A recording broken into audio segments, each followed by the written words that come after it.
बहुत दुखद बात है। राजस्थान उदयपुर में जो चाकू कांड हुआ था, देवराज का जान नहीं बच पाया।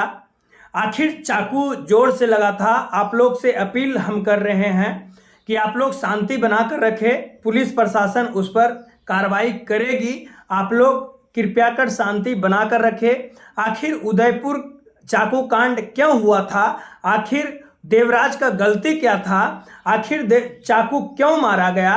वो उस पर मैं आज पूरी चर्चा करूंगा। आखिर आप लोग प्लीज आप लोग शांति बनाकर रखें। राजस्थान में शांति बनाकर रखें।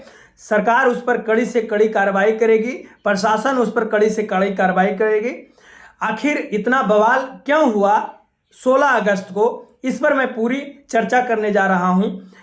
नमस्कार, आदाब, मेरा नाम गौतम। कक्षा 10 में पढ़ने वाले छात्र 15 वर्ष के लगभग छात्र होंगे। होमवर्क के चलते एक झगड़ा हुआ। होमवर्क एक छात्र ने जो देवराज था होमवर्क बनाकर लाया था और दूसरे छात्र जो थे होमवर्क बनाकर नहीं लाए थे। उसी के तान झान में ये झगड़ा हुआ, उसी के तनाव में झगड़ा हुआ। देवराज से कॉपी मांगा गया, देवराज देने से मना किया, तो ये लड़का जो है दूसरे लड़का है चाकू मार दिया। इसका सच्चाई मैं पूरा सच्चाई बताने जा रहा हूं आपको, लेकिन प्लीज आप लोग शांति बनाकर रखें। पूरी सरकार उस पर कड़ी से कड़ी, प्रशासन कड़ी से कड़ी कार्रवाई करेगी। नमस्कार। राजस्थान का एक जिला है उदयपुर। उदयपुर में एक थाना पड़ता है सूरजपोल। सूरजपोल के थाना के क्षेत्र में एक स्कूल है, राजकीय उच्च माध्यमिक विद्यालय भटनी चौहान। उसी में दोनों छात्र एक दूसरे के एक साथ 10वें कक्षा में पढ़ते थे और दूसरे को साथी बताए जाते हैं कि दोनों में अच्छे साथी रहते थे। लेकिन एक दिन की बात है, देवराज जो है वो होमवर्क पूरा करके लाते हैं और दूसरे छात्र जो होमवर्क पूरा करके नहीं लाते हैं। दूसरे छात्र देवराज से कॉपी मांगते हैं। देवराज नहीं देने का फैसला करता है, नहीं देता है। गलती सिर्फ इतना ही है, गलती नहीं मानिए कि वो अपना होमवर्क बनाया था और होमवर्क किसी को देना नहीं चाहता था देवराज। गलती इसमें देवराज का कुछ नहीं है। मैं बता देना चाहता हूं, दूसरे व्यक्ति से, जो दूसरे स्टूडेंट हैं, उससे देवराज को झगड़ा हो जाता है और झगड़ा होने के बाद कुछ दिन के बाद धीरे धीरे उसका फैमिली ग्राउंड जो है उस पर आ जाता है, मनमुटाव चलने लगता है। देवराज जब 16 अगस्त के दिन देवराज जो टिफिन होता है, लगभग 10 बजे का समय का बात है, देवराज और वो दूसरे छात्र जो मेन गेट पर जा रहे थे, तो देवराज भी पीछे पीछे जा रहा था। सोचा ऐसा घटना कैसे घटेगा। तो छात्र जो हैं जो वो पॉकेट से एक चाकू निकालते हैं। चाकू में बटन लगा हुआ होता है।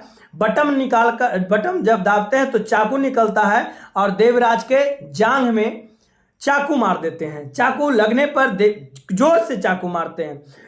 चाकू लगने पर देवराज जो है चीखने और चिल्लाने लगता है, ब्लड खूब गिरने लगता है। तभी दूसरे स्टूडेंट वहां से निकल जाता है, मेन गेट से निकलकर स्कूटी पर बैठकर भाग जाता है। अब तीसरा स्टूडेंट, वहां पर जो स्टूडेंट है, देवराज चिल्लाने लगता है, चीखने लगता है।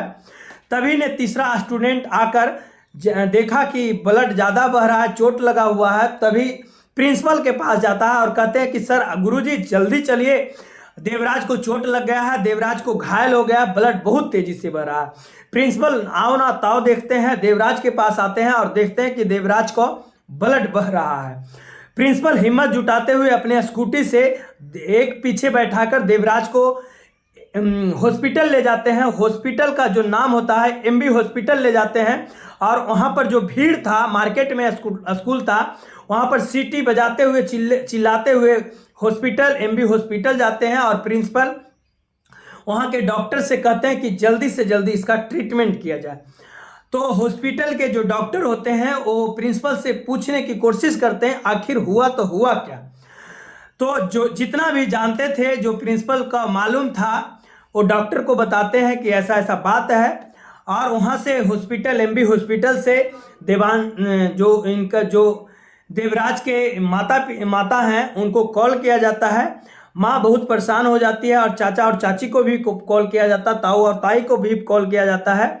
और वहाँ से ताऊ और ताई दोनों और माँ तीनों मिलकर देवराज के पास आते हैं।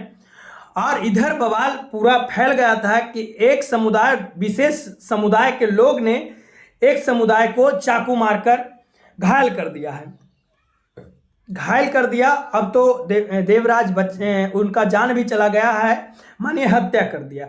लेकिन 16 अगस्त को ये चीज़ हत्या की बात नहीं, घायल की बात हुई थी। यहाँ पर हॉस्पिटल में भीड़ जमा होना शुरू हो जाता है और जमा होना और बवाल और हंगामा प्रदर्शन शुरू हो जाता है। लेकिन मौके पर पुलिस पहुंचता है, भीड़ को किसी प्रकार से शांति कराने की कोशिश किया जाता है और बार बार पुलिस बच्चे की जो हालत है उसकी जानकारी लेती है कि आखिर बच्चा को हुआ तो हुआ क्या। लेकिन वहाँ जो बच्चे के पिता हैं, पिता कुवैत में रहते हैं, वहाँ जब उनकी सूचना मिलती है तो उनको कितना लगता है कि कितने जल्दी हम अपने बच्चे को देखो, बार बार वीडियो कॉलिंग करते हैं।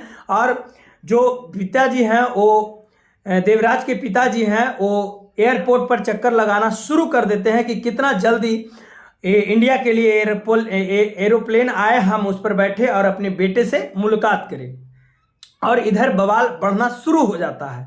आखिर पुलिस और बड़े अधिकारी, एसपी, डीएसपी, जो भी बड़े अधिकारी हैं, डीएम, वहाँ के जो मुख्यमंत्री हैं, वो जो वहाँ के जो ऊपर जो बवाल बढ़ना उसको शांति कराने के लिए बार बार ऐलान करते हैं। बार बार ये लोग अपराधी को जल्द से जल्द पकड़ने का प्रदर्शन करते हैं कि जल्द से जल्द पकड़ा जाए। लेकिन प्रशासन काम में थोड़ा तो वक्त लगता ही है।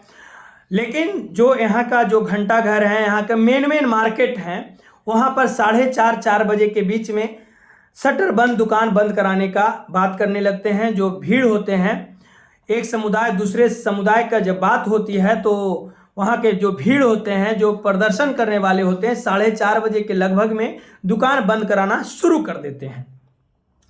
और कुछ लोग ने वहाँ पर 4:30 और 4 बजे के बीच में, 6 बजे के बीच में प्रदर्शन करना शुरू करते हैं। इस प्रकार से प्रदर्शन करते हैं कि वहाँ पर जो गाड़ी लगे हुए थे, रोड के किनारे गाड़ी लगे हुए थे, उसको जलाना, जलनशील पदार्थ डालकर जलाना शुरू कर देते हैं। बवाल और बढ़ जाता है। बवाल बढ़ने के बाद बड़े प्रशासन आते हैं। प्रशासन उनको रोकथाम करने के बाद कम से कम 12 से 15 गाड़ी जलाकर राख कर दिए जाते हैं। उसको ये नहीं मालूम था कि ये गाड़ी किसका है, किस समुदाय का है, इसका मालिक कौन है, लेकिन जलाना शुरू कर देते हैं।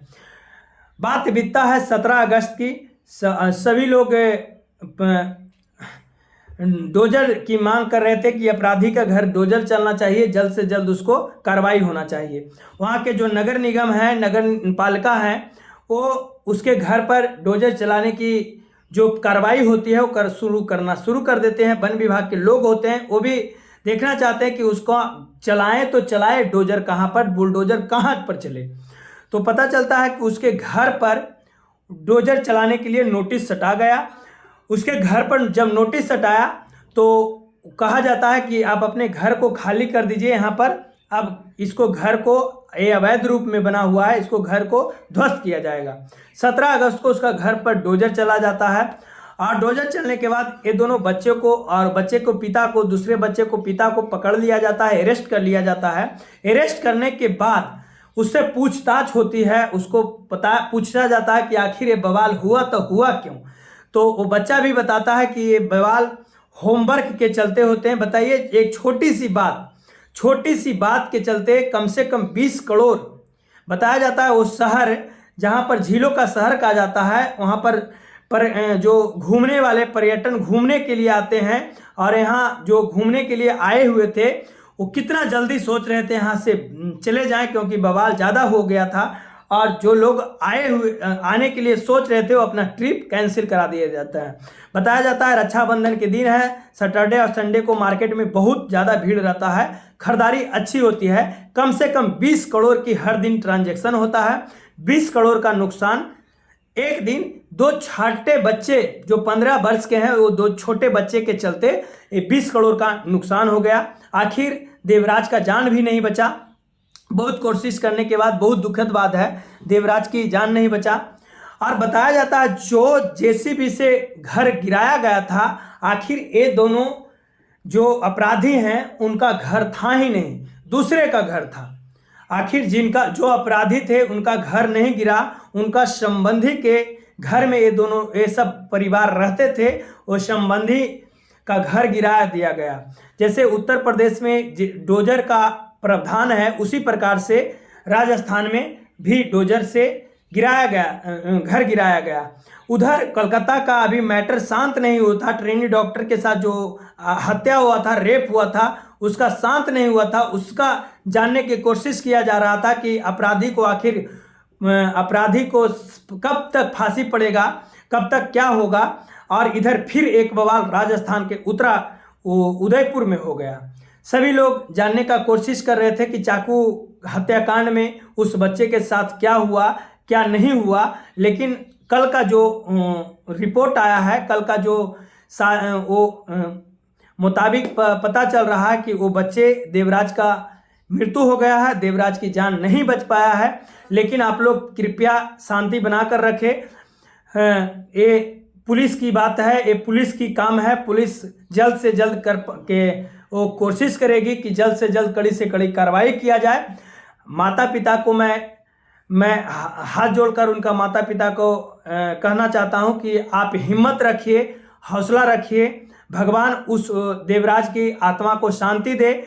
लेकिन ऐसे गलती ना होनी चाहिए, क्योंकि 15 वर्ष की बच्चे में इतना जब निर्दयी हो जाएगी, जब चाकू से हत्या होने लगेगा, तो ऐसा बच्चे को कृपया कर अपने बच्चे को अपने कस में रखे, अपने मजबूती से कस में रखें। बाकी के लिए हम यही कहना चाहते हैं, आप लोग शांति बनाकर रखें। बाकी के लिए जय हिंद, जय भारत।